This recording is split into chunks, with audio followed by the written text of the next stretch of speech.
Last week, I spent over an hour building a sales forecast in Excel.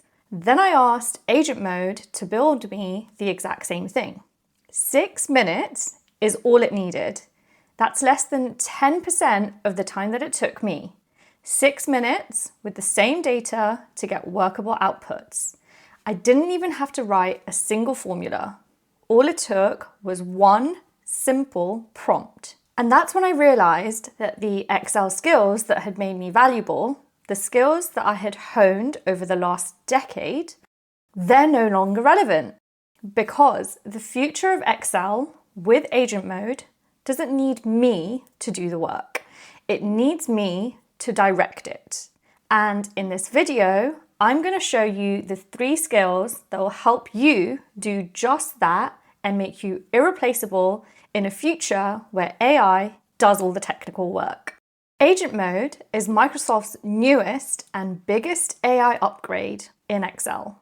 Rather than a Copilot who helps you prompt by prompt, think of Agent Mode as a colleague who, with just one prompt, can build your entire multi-stage workbook. Let's walk through a real scenario. You might have some sales data and you need to produce a forecast by the end of the day. Doing it the old way usually means that by the time you're done with the technical setup, you've run out of time to add any strategic value. Now let's try it with Agent Mode. First, I need to understand what my manager actually cares about, not just build a forecast. What decision are they using the forecast to make? They need to know which regions are performing, where to allocate budget to the next quarter, and whether any regions are at risk. And this is skill number 1. Know what problem you are solving.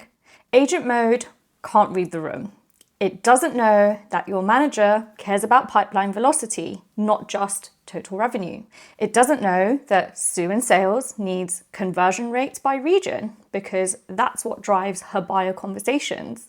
You need to understand and provide the business context, the real question behind the request. What decision needs to be made? So for this occasion, here's my prompt. Create a sales forecast by region for the next quarter. Show me total revenue by region, month-on-month growth, and highlight any regions with declining sales. Build a summary table and a chart. Here is where detail matters. The more detailed and specific you can be in your prompt, the better the output is. I've kept this relatively high level, and you'll see how that affects the output in a minute.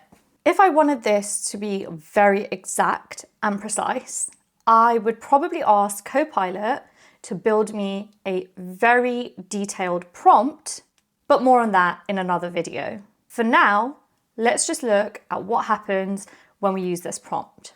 Let's give it some time to think, and now it's done. And it's not looking too bad. But let's dig into it.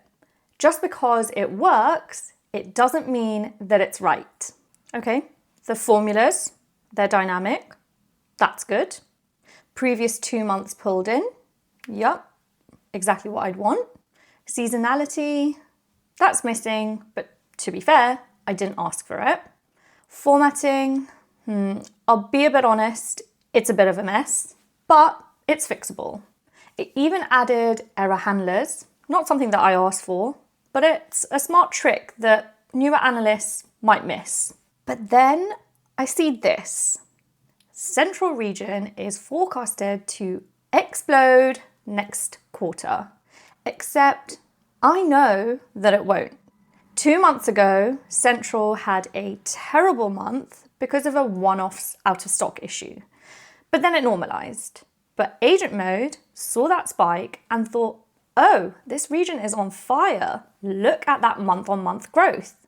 So now the whole forecast is inflated, not because the formula is wrong, it's followed all the technical rules, but because Agent Mode doesn't know the story behind the numbers. And it's the same issue here. It's calling regions declining based on just the last month's dip. I would want to see a longer pattern before I'd call that a trend. Otherwise, the insight's just misleading. Oh, and I don't love that it's stuffed every calculation into one giant cell. Good luck troubleshooting that at 11 o'clock. I am a big believer in breaking formulas apart so that they're easy to read and troubleshoot later. And that's skill number 2. Validate the output.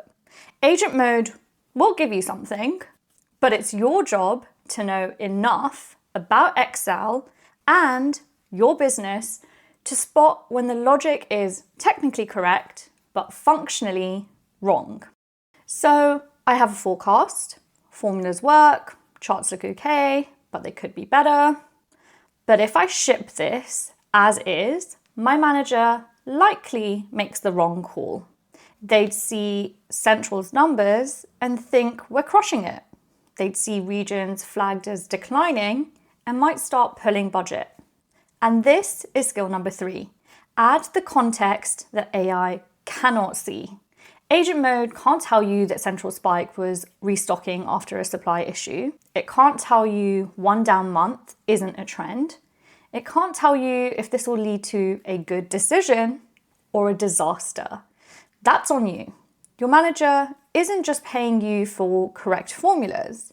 They're also paying you to deliver insights they can trust and, more importantly, take action on. So 6 minutes later, and about 20 faffing around, checking that it's working and validating the output, I now have a workable model, vetted, insightful, and decision ready.